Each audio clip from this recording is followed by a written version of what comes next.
Premiere प्रथम वचन दुई प्रेमी परस्पर हाथ केबे भी छाड़िबेनी। प्रेमर द्वितीय वचन जेबे प्रेमी हजि जीव तेबे निज प्रेम को पुनः पाइबा पाई समस्त संसार खोजिबा को पड़ू खोज।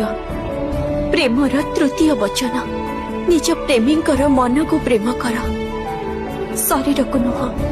प्रेमर चतुर्थ वचन जदि प्रेमरे प्रेमी अनुचित मार्ग रे चली जाती तेबे बलपूर्वक हेउ पछे प्रेमी को अटकेबा प्रथम धर्म हेइथाय। प्रेमर पंचम वचन दुई प्रेमी को सर्वदा परस्पर वास्तविक स्वरूपर ज्ञान देवा आवश्यक। आ प्रेमर षष्ठ वचन जदि दुई प्रेमी कौनसी कारणवशत परस्पर ठारू दूरे जाती तेबे तांको प्रेमरे किंचित मात्र भी ऊणा हेबा उचित नुह। प्रेमर सप्तम वचन समय आसिले प्रेमी को निज प्रेम निमंते सबु किछि करिबाको पड़िबो।